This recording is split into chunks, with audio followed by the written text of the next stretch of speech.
회복시켜 주시고, 그래서 어려운 이민의 삶이지만 이 어려운 이민의 삶 속에서 감사로 이민을 잘 이겨낼 수 있으면 좋겠다, 그런 생각이 듭니다. 그런 축복 임하기를 주의 이름으로 축원합니다. 이제 추수감사절에 대해서 우리 사랑하는 성도들이 이미 잘 알고 계시지만, 추수감사절이 어떻게 생겼는지 그 역사적인 위례부터 간단하게 한번 설명을 드리고 오늘 내용, 하나님 우리에게 주시는 메시지를 한번 생각해 보고자 합니다. 추수감사절이 어떻게 시작이 되어졌죠? 여러분들이 이미 잘 아시죠? 신앙의 자유를 찾아서 이제 필그림, 청교도들이 신대륙 미국에 도착했던 그때로부터 이제 추수감사절이 시작이 됐던 것을 볼 수가 있습니다. 영국의 국교 성공회가 개신교 성도들을 핍박하는 때가 있었습니다. 그래서 청교도 혁명도 일어나고, 그래서 그 갈등이 굉장히 심했는데, 그래도 이제 개신교들이 그곳에서 견뎌낼 수가 없어서 우리는 신앙의 자유를 찾아 떠나겠다, 그렇게 해서 그들이 영국에서 플리모스 항에서 출발을 해가지고 미국 보스턴 지역의 이제 플리모스 항에 도착하게 됐습니다. 그게 이제 1620년입니다. 1620년 9월 16일에 그들이 출발해가지고 한 2달 좀 넘는 기간 동안 항해를 해서 도착한 곳, 보스턴 플리모스 지역인데, 그때 도착한 게 11월 20일 경인데, 그들이 도착했을 때, 출발할 때 사람은 남자들이 78명, 여자들이 24명, 그래서 102명이 출발했거든요. 그래서 그들이 이제 플리모스 그 항에 도착을 했는데, 지금도 아마 그 보스턴 지역에 관광 가셨던 분들은 보신 분들이 계실 거예요. 메이플라워호라고 하는 그 배, 그 당시에 사용했던 그 배의 모형과 똑같은 것을 그 정박시켜 놓고 개방을 해서 관광객들이 다 볼 수 있도록 그렇게 해놨습니다. 그런데 바로 이제 그곳에 도착했던 필그림 파더스, 그 청교들이 11월 중순에 도착했으니까 12월, 1월, 2월 그 겨울철을 지나는 동안에, 그때는 또 하필이면 굉장히 추위가 혹독했습니다. 그래서 102명이 도착을 했지만 오는 길에 돌아가신 분들도 있었고, 그 겨울을 지나는 동안에 50명 이상이 죽게 됐습니다. 그러니까 한 반 정도밖에 살아남지를 못했죠. 그런데 그때 이제 봄에 됐을 때에 바로 인디언들이 갖다 준 곡식들이 있었습니다. 옥수수와 보리와 밀, 그리고 완두콩, 이런 씨앗들을 갖다 주면서, 야, 너희들이 먹을 게 없는 것 같은데 이거 잘 재배를 해서 너희들이 먹고 사는 거 좀 도움이 되면 좋겠다. 그렇게 해서 그것을 재배를 잘했어요. 그런데 이분들이 농사 기술이 있었는지 아주 풍작을 얻었습니다. 그래서 그해 가을에 그들이 이제 이 곡식을 거두면서 우리 다 같이 모여서 먼저 하나님께 감사를 드리자. 그래서 그들이 모여서 감격스럽게 눈물을 흘리며 예배를 드리는 그때, 바로 그것이 추수감사절의 이제 기원이 되는 것입니다. 물론 그 뒤로 불규칙하게 그러한 행사를 기념하는 절기가 내려왔었는데, 링컨 대통령 때 이걸 우리가 이렇게 불규칙하게 지킬 게 아니라 우리가 국가의 하나의 절기로 지키면 좋겠다. 그래서 11월 넷째 주일 지난 목요일에 땡스기빙 데이라고 하는 날을 정해놓고 그들이 절기를 지키게 됨으로써 미국에서는 이 추수감사절을 지키는 것이죠. 그때는 이제 터키도 칠면조를 잡아가지고 그때 그 당시 했던 것처럼 했기 때문에 미국에는 이날만 되면 칠면조가 싸그리 다 씨를 말리는 때가 됩니다. 그래서 백악관에서 또 대통령이 또 한 마리를 살려준다고 특별 예식을 행하죠. 웃기는 거죠. 그런데 어쨌든 그렇게 해서 이 추수감사절이 시작이 됐는데, 사실은 미국에서 시작한 이 추수감사절, 그때가 기원이라기보다는 그 이전에 성경에서는 이미 추수감사절을 지키고 있었습니다. 설명을 드렸죠. 맥주절 주일날 설교를 통해서 말씀을 드렸습니다. 출애굽기 24장 14절에 보게 되면, 너희 성도들은, 이스라엘 백성들은 3대 절기를 지켜라. 그렇게 해서 소개됐던 절기가 3가지가 있습니다. 뭐죠? 첫째는 유월절, 둘째는 맥주절, 셋째는 수장절. 그렇습니다. 이 3가지 절기를 지키라 그랬는데, 여기에 나와 있는 이 수장절이라는 것이 바로 가을에 곡식을 거둬들이고 추수하면서 창고에 그 곡식들을 저장을 하면서 지키는 절기였기 때문에, 바로 이 수장절이 지금 지키고 있는 추수감사절과 그 내용이 같습니다. 그러니까 구약에서부터 이미 하나님은 추수감사절을 지키도록 그렇게 명령하셨다고 하는 사실을 볼 수가 있죠. 오늘 읽어드린 성경 본문에도 보게 되면 우리 하나님이 어떻게 귀하신 하나님인지 그 하나님을 기억을 하며 감사를 드려라 라는 내용이 계속 나오고 있지 않습니까? 6절, 7절, 8절, 9절 우리 하나님의 감사할 내용들. 땅을 물 위에 지으신 이에게 감사하라. 큰 빛들을 지으신 이에게 감사하라. 해로 낮을 주관케 하신 이에게 감사하라. 달과 별들로 밤을 주관하게 하신 하나님께 감사하라. 감사하라, 감사하라, 감사하라. 이 우주 만물을 창조하시고 우리 인류에게 귀한 햇빛을 주셔서 따뜻하게 지낼 수 있게 하시고 곡식을 키워주시는 그 하나님 얼마나 감사합니까? 그러니까 감사를 드려라 이렇게 이야기를 하고 계십니다. 그러니까 우리가 추수감사절의 기원, 최근의 기원과 성경에서의 기원을 말씀을 드렸습니다. 그런데 이 필그림들, 청교도들이 정말 그 당시에 감사할 만한 그런 삶의 환경이었을까 하는 것을 한번 생각해 보고 싶습니다. 이제 살아남은 사람 절반, 그분들이 추수한 것을 모아놓고 아이들과 함께 모여서 감사를 드리는데 옥수수가 있었습니다. 보리와 밀과 완두콩을 펼쳐놓고 칠면조 고기를 잡아놓고 그것을 먹는데 정말로 눈물이 나는 거죠. 그들이 지금까지 지내왔던 1년의 삶을 보면서 정말로 눈물이 났습니다. 그런데 어떤 분들은 목사님 그래도 먹을 게 이제 풍성해졌으니까 뭐 감사하는 건 당연하지요. 네, 그렇죠. 먹을 게 없어서 굶어 죽은 그런 사람도 있었는데 이제 굶어 죽지 않아도 되니까 감사하죠.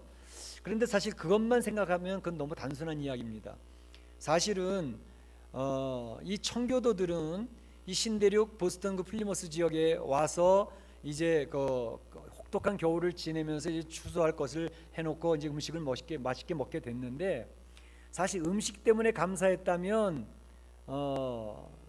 별로 감사할 내용이 아닙니다. 왜냐하면 그들은 이 신대륙을 떠나오기 전에 영국에서 살 때에 이미 풍성한 음식, 살찐 음식, 고기며 채소며 이런 것들을 마음대로 먹을 수 있는 사람들이었습니다. 그리고 좋은 집에서 살던 사람들이었습니다. 문화생활도 누리던 사람이었습니다. 콘서트도 가고요, 음악회도 가고 연극도 가고, 그러니까 좋은 문화 환경을 다 누리고 있던 그런 사람들이었는데 단지 하나님을 자유롭게 섬기고 예배를 드리고 싶다고 그래서 이곳에 왔습니다. 그러니까 음식 먹을 게 생겨서 감사하기도 하지만 그것 때문에 감사하다고만 말할 수가 없는 것이죠. 한편에 저는 그런 생각도 해봤어요. 사실 이분들이 오히려 이런 자리를 빌어서 하나님 앞에 좀 서운할 수도 있었겠다 그런 생각도 해봤어요. 왜냐하면 그들이 이렇게 먹는 음식도 옛날엔 잘 먹었었지만 그 신앙의 자유를 찾아서 왔다고 오는데 하필이면 사시사철 이 사계절을 주관하신 하나님이 왜 그 겨울 혹독하게 추위를 주어서 사람들이 얼어 죽게 만들으셨을까?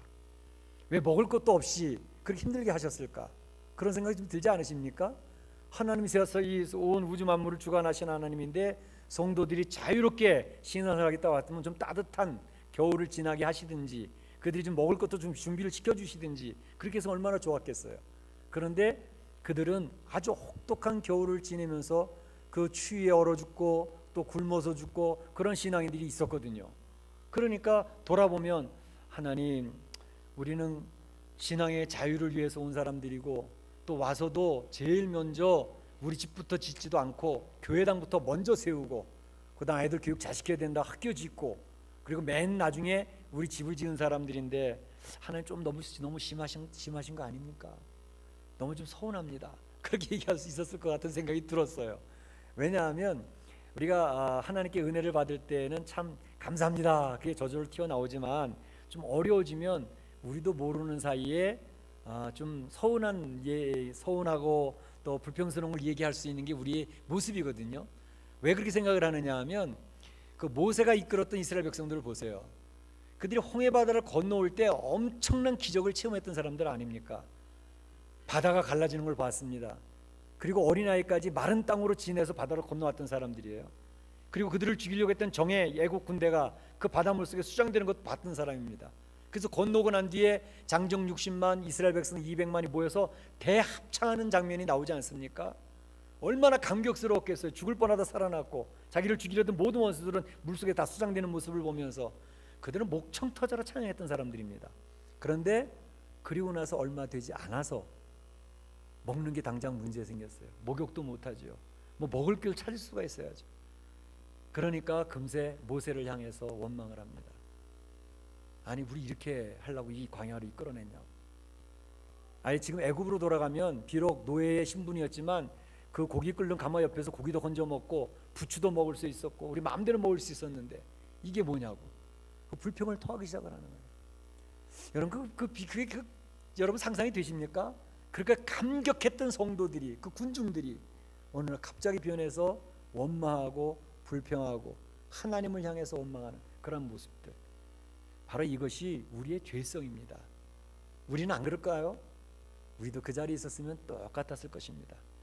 그러니까 우리의 모습을 보면서 아하, 이게 하나님께서 내가 기도했던 거 들어주시고 문제들 해결된 거 들어줄 때 막 감격해서 찬양을 하는데 조금 어려움만 오면 우리는 기질적으로 탓하기 좋아하고 불평하기 좋아하고 원망형의 인간들이 아닌가 그런 생각을 해보는 거죠. 그게 우리 인간의 한계란 말이죠. 그러니까 우리 성도들은 그 싸움을 계속하고 있는 것입니다. 그런데 오늘 본문에 나와 있는 청교도들은 그거를 극복하고 이겨내는 사람들이었습니다. 그러니까 가을에 정말로 어려운 1년간의 삶을 돌아보면서 그들이 하나님 앞에 원망하거나 불평하기보다는 오히려 거기서 감사거리를 찾아내는 사람들이었습니다. 얼마나 감사하냐. 이렇게 자유롭게 예배를 드릴 수 있고 참으로 그 아이들을 쫙 모아놓고 아이들에게 교훈을 주는 거지요.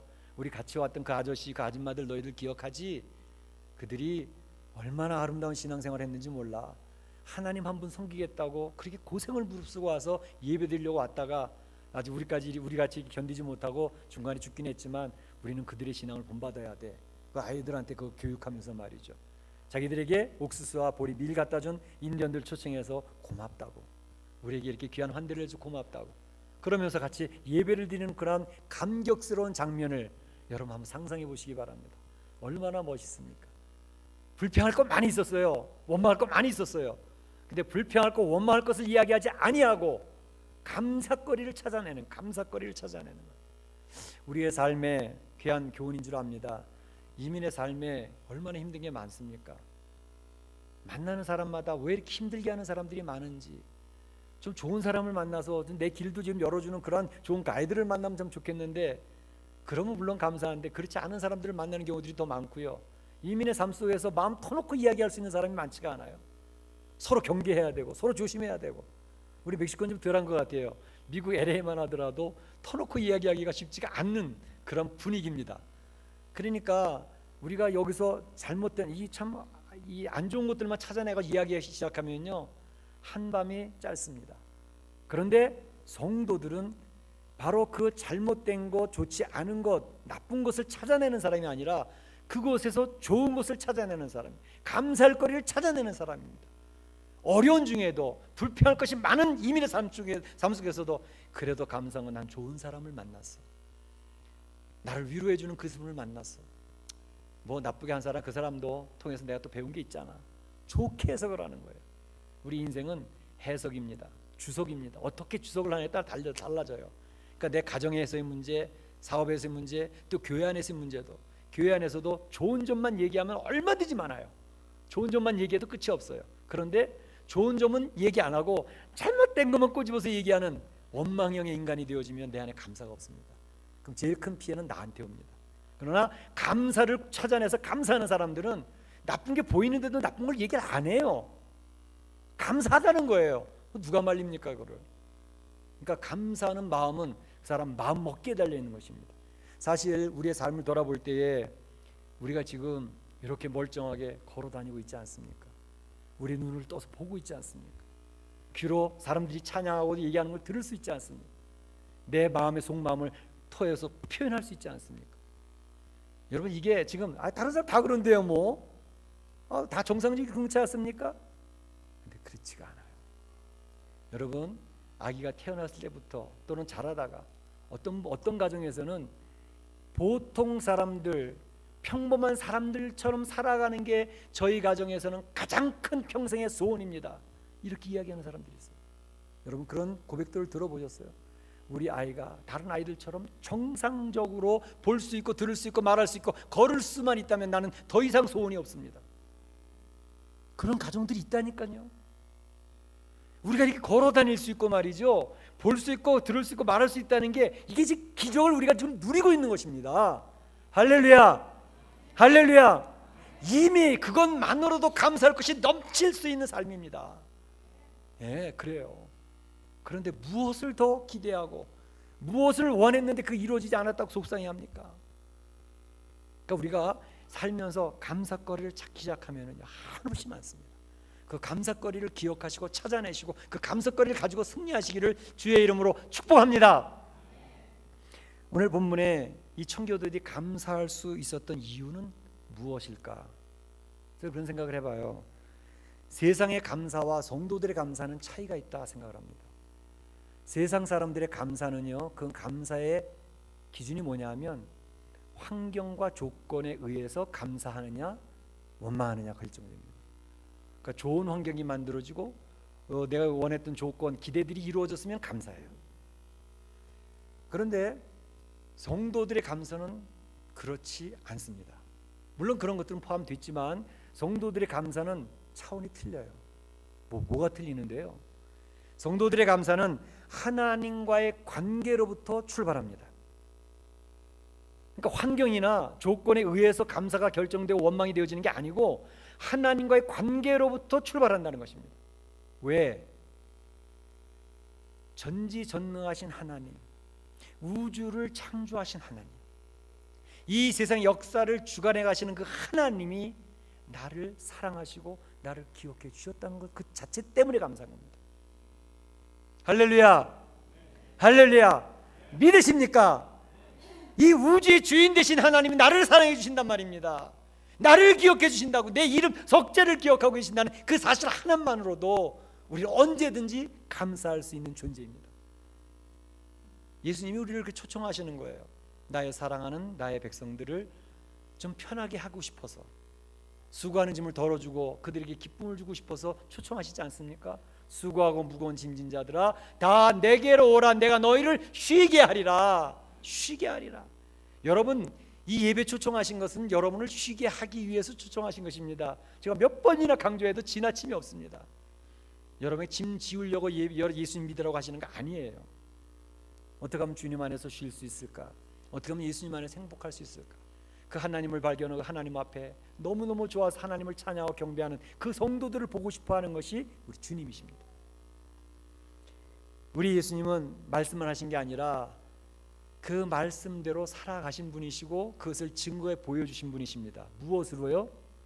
바로 우리를 사랑하신다고는 표신을 우리의 짐을 덜어주기 위해서 십자가의 길을 걸어가시잖아요. 외롭게 걸어가시잖아요. 뚜벅뚜벅 골고다 언덕을 올라가십니다. 그 무거운 십자가를 걸머지고 몇 번씩이나 넘어지시면서 올라가시는데 예수님을 위해서요? 아니요. 죄인들의 죄를 덜어주기 위해서, 해결해 주기 위해서, 그들이 예수님 안에서 쉴 수 있게 하기 위해서 그 십자가를 걸머지고 올라가십니다. 그리고 십자가에서 가시면을 쓰셔서 피를 흘리시는데 굵은 피가 한없이 흘러내립니다. 허리에 창을 받으시는데 피가 쏟아집니다. 누구를 위해서? 바로 나를 위해서, 우리를 위해서. 그 예수님의 사랑을, 우리에 대한 사랑을 그렇게 확증해 주고 계셨습니다. 어느 누가 나를 위해서 가시면을 쓸 것이며 나를 위하여 십자가에 죽어줄 것입니까? 그런 분이 있으십니까? 얘기해 보세요. 없습니다. 그런데 우리 주님이 나를 위해서 그렇게 해주셨다는 사실을 기억을 하고 우리가 오늘 성찬식을 합니다. 바로 그 성찬은 그 주님의 흘리신 피와 찢기신 몸을 우리가 기억을 하고 참으로 감격함으로 받는 시간인 것입니다. 뿐만 아니라 우리 하나님은 얼마나 좋으신 분인지 지난 두 번의 시간을 통해서 잃어버렸던 아들, 또 화가 난 맏아들 탕자의 비유를 통해서 설명해 드렸죠. 우리 하나님의 사랑은 우리를 지적하는 사랑이 아닙니다. 잘못했다고 굴반 주는 하나님이 아니십니다. 야단쳐도 한참 야단 맞아야 될 그 아들들인데도 불구하고 둘째 탕자 아들 너도 괜찮아, 화를 내고 있는 맏아들 너도 속 좀 풀고 괜찮아, 네 동생 사랑하자, 그러면서 우리를 품어주시는 그 하나님, 그 아버지의 사랑을 바로 그 비유를 통해서 이야기하고 계시지 않았습니까? 그 하나님이 오늘 우리를 품고 계십니다. 우리를 초청하고 계십니다. 우리가 하나님의 자녀가 되어서 신앙생활 하는데 어느 누구도 자신 있습니다 얘기할 사람 아무도 없잖아요. 쓰러지고 넘어지는 모습을 다 보고 있잖아요. 그런데 바로 그 쓰러지고 넘어지는 모습을 보시면서도 인내하시고 기다려주시는 아버지의 모습, 그분이 우리 하나님이십니다. 우리를 사랑해 주신 그분이십니다. 바로 우리가 하나님 안에서 이 감사하고 기쁨과 평안함을 누릴 수 있는 것은 어떤 때 나오냐면, 사실 마음에 평강이 있을 때에 우리의 마음속에 감사가 쏟아져 나옵니다. 그러니까 억지로의 감사가 아니라 우리 마음에 편안이 오면, 편안해지면, 기뻐지면, 즐거워지면 감사가 나오게 되어 있죠. 그런데 우리의 마음이 편안해지고 기뻐지고 즐거워질 때는 언젠가요? 여러분 한번 돌아보시면서 생각해 보세요. 언제가 내 마음 편하고 내 마음 기쁘고 즐겁던가요? 그것은 바로 어느 누군가에 의해서 내가 사랑받을 때, 그것을 느낄 때입니다. 또 한 가지는 내가 누군가를 한없이 사랑하고 있을 때, 그때 그 사람의 심령은 평강이 넘칩니다. 기쁨이 넘칩니다. 즐거움이 넘칩니다. 여러분들도 경험해 보셨죠? 사랑하는 아내와 연애할 때, 좋은 친구를 만나서 기쁠 때, 내가 좋아하는 친구를 우정으로 사랑해 줬을 때, 그때 우리의 마음은 얼마나 한없이 넓습니까? 다 이해하잖아요. 그리고 행복하잖아요. 즐겁잖아요. 만족하잖아요. 왜 그러냐 하면, 하나님 우리 사람들을 만들어 놓으실 때 사람들의 구조가 그렇게 만들어지도록 만들어 놓으셨습니다. 그러니까 사람은 누군가의 사랑을 받을 때 한없는 행복을 느끼게 만들어져 있어요. 그 사람은 누군가를 한없이 희생하며 사랑해 줄 때 그 마음에 행복이 넘치도록 만들어져 있습니다. 하나님 우리 영적인 존재를 그렇게 만들어 놓았어요. 그게 하나님의 형상입니다. 그런데 이 세상에 사람들과의 관계는 항상 이 조건적인 경우들이 많아요. 심지어 부부간의 사랑도 나한테 잘해주면 내 와이프가 이쁘지만 나한테 잘못해주면 내 남편도 싫어요. 어떤 때는요, 부모 자식 간의 관계도 그럴 때가 있어요. 내가 사랑하는 자녀들이고 내가 사랑하는 부모님인데도 나를 피곤하게 힘들게 하면 귀찮은 거예요. 그게 사람들의 관계예요. 사람들은 그런 변화무쌍, 변덕함이 있습니다. 그러나 하나님은 변덕스러움이 전혀 없으신 분이에요. 우리 하나님의 사랑은 요지부동입니다. 내가 너를 사랑하기로 작정했어. 그러면 끝까지 우리를 사랑하시는데, 내가 잘하고 있건 못하고 있건 순종하고 있건 불순종하고 있건 상관없이 끝까지 사랑을 하십니다. 그 하나님의 사랑이 우리에게 넘치기 때문에 우리는 구원받는 존재가 되는 것이고, 뿐만 아니라 그 하나님의 사랑을 깨닫는 순간순간마다 하나님 앞에 한없이 감사함을 고백하게 되어져 있는 것입니다. 사랑하는 성도 여러분, 오늘 이 시간 우리가 기억해야 될 것은, 청교도들이 그것을 기억했기 때문에 그 환경과 조건에 상관없이 그 하나님 앞에 한없이 눈물을 흘리며 감사 예배를 올렸던 것입니다. 오늘 이 시간 우리가 기억해야 될 것은 바로 그것입니다. 하나님이 나를 사랑해 주시는구나. 변함없이 내가 잘했든 못했든 상관없이 끝까지 사랑해 주신 그 하나님이 계시구나. 그것을 기억을 하고 우리 사랑하는 성도들 행복했으면 좋겠어요. 편안함을 누리셨으면 좋겠습니다. 그래서 감사가 고백되어지면 좋겠습니다. 이 219 이민의 삶이 힘듭니다. 어렵습니다. 숨을 막 막히는 답답함이 있습니다. 그러나 하나님이 나를 향하여 미소로 늘 접근하시고 나를 도와주고 계시다는 사실을 기억하며 이겨내실 수 있으면 좋겠습니다. 다니엘을 기억합니다. 다니엘을 죽이려고 함정을 팠습니다. 기도하면 죽는 겁니다. 다니엘은 자기가 기도하면 죽는다는 사실을 알았습니다. 그러나 하나님, 제가 매일 하루에 3번씩 기도하는 기도를 멈출 수가 없습니다. 하나님 왜 나 이렇게 열심히 기도하고 하나님 신앙생활 열심히 했는데 왜 나를 이렇게 어렵게 만들지요? 원망하지 않았잖아요. 그가 기도하는 내용 보세요. 다니엘이 조세 여인이 찍힌 것을 알고도 하루에 3번씩 무릎 꿇고 기도하며 그 하나님께 감사하였더라. 그 하나님께 감사하였더라. 다니엘은 하나님이 변함없이 끝까지 자기를 붙들어 주시고 사랑해 주신 것을 기억하고 있는 사람이었습니다. 그러니 하나님, 제 목에 칼이 들어와도 상관없어요. 나를 사랑하신 그 하나님 앞에 빨리 가니까 좋지요. 하나님 감사합니다. 그리고 기도했던 다니엘의 모습, 우리에게 얼마나 큰 도전이 됩니까? 어려운 삶을 사시는 성도들, 감사하면서 하나님이 나를 사랑한다는 사실을 기억하면서 감사하면서 이겨내실 수 있기를 주의 이름으로 축복합니다. 무거운 짐지나 다 나기로 오라고 말씀하신 주의 음성을 듣고 감사하실 수 있기를 바랍니다. 전능하신 하나님이 여러분을 도와주신다는 사실을 기억을 하고 감사하실 수 있기를 축원합니다. 부족하고 쓰러지고 넘어지는 연약함이 있는 나인데도 불구하고 자격이 전혀 없는 나를 끝까지 기다려주시고 사랑해 주시고 품으시는 그 하나님을 기억하고 감사하시면서 오늘 이 추수감사절에 청교도들이 하나님과의 그 관계에서 감사를 찾았던 것처럼 우리 사랑하는 성도들이 하나님과의 관계에서 감사함으로 승리하실 수 있는 성도들이 되시기를 주의 이름으로 축복합니다. 축원합니다. 네, 이 시간에 성찬을 나누도록 하겠습니다. 찬송 144장 1절과 2절 부르겠습니다.